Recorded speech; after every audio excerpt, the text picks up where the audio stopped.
Welcome to WLAN Basics, brought to you by ITNET, your trusted source for Wi-Fi solutions. Let's dive into the world of wireless communication and see what makes Wi-Fi possible.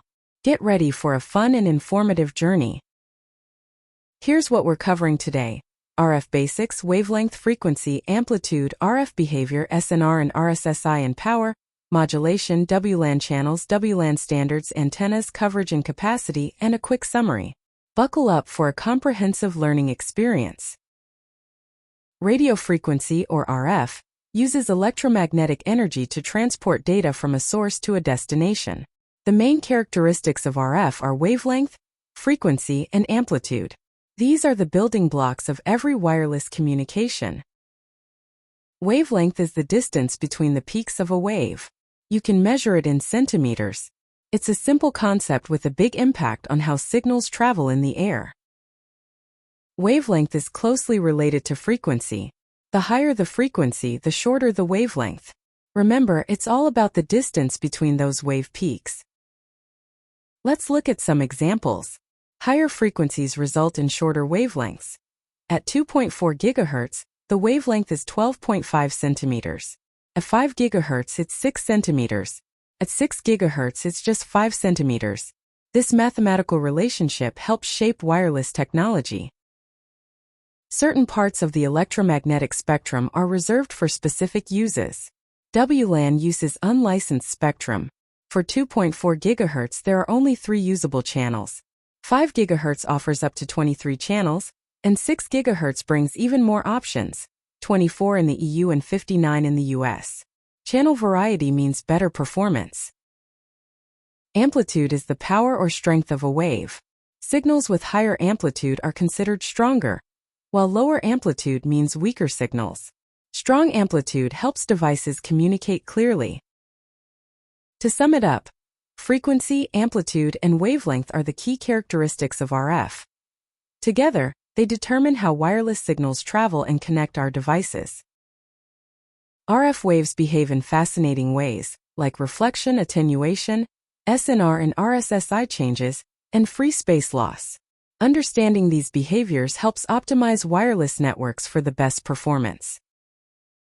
When a radio wave meets a new medium, some of it transmits into the medium, while the rest is reflected. This is called multipath and can be a positive behavior for clients with multiple antennas. Walls and other obstacles contribute to this effect. Attenuation is the weakening of an RF wave's amplitude as it travels. Whether moving through obstacles or free space, all RF signals lose strength over distance. 5 GHz signals attenuate about twice as fast as 2.4 GHz signals in free space. Attenuation is a crucial factor in wireless design. Remember, the farther a signal travels, the weaker it gets.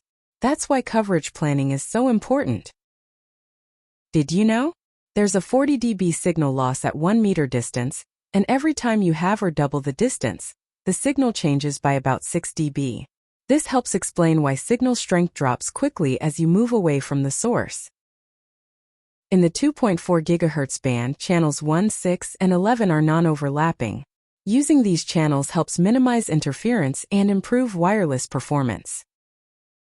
5 GHz brings dynamic frequency selection, or DFS, offering around 23 to 25 non-overlapping channels. This abundance of channels helps avoid interference for a smoother Wi-Fi experience. 6 GHz is the newest spectrum for WLAN, providing more channels and less congestion. This means faster speeds and better Wi-Fi for everyone. Let's talk about SNR and RSSI. The noise floor is the background level of interference. SNR stands for signal-to-noise ratio, while RSSI is the received signal strength indicator.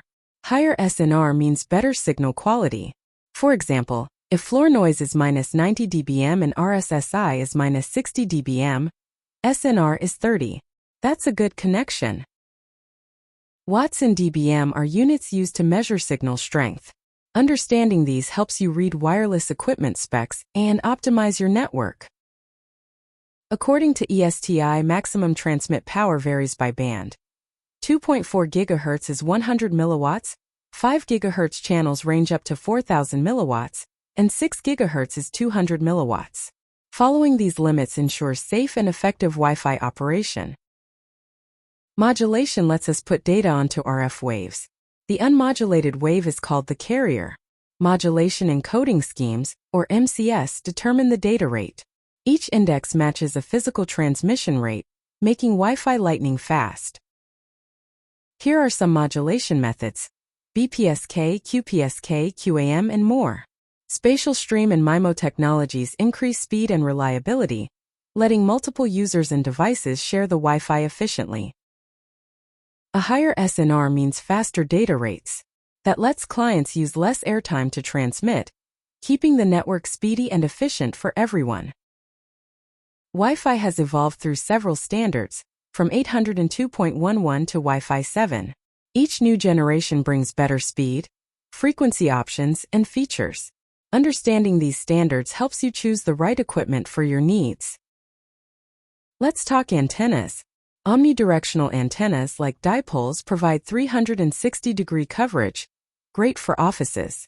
Semi-directional like patch antennas focus on specific areas, ideal for high-density spaces. High-directional antennas are used for point-to-point links. The right antenna makes all the difference. Choosing the right antenna depends on your environment and coverage needs.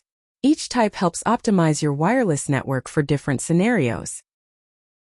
Access points come in many forms, with internal or external antennas, designed for indoor, outdoor, or industrial environments. Selecting the right AP ensures reliable connectivity wherever you need it. WLAN design must define both primary and secondary signals to support seamless client roaming. This keeps your devices connected as you move around. Capacity planning ensures your WLAN can support the expected number of clients in each zone. Always check client features and plan ahead for smooth operation. For more, visit clients.michielbenu.com. Let's keep moving forward in our exploration of RF and Wi-Fi technology. We're almost at the end. Just a little more and you'll be a Wi-Fi expert. Always follow best practices in WLAN design. This ensures reliable coverage, strong capacity, and a network that's ready for anything. Here's a quick summary. 2.4 GHz has 3 non-overlapping channels and a longer wavelength. 5 GHz and 6 GHz offer many channels and shorter wavelengths, great for modern Wi-Fi design. Attenuation from objects affects RF amplitude. RSSI measures received power, and SNR shows signal quality. Omni antennas cover 360 degrees, while directional antennas focus on high-density areas. Coverage and capacity depend on client needs and usage. Smart design keeps your network running smoothly. That's all for this educational video on radio frequency. Thank you for watching. If you have questions, drop them in the comments below.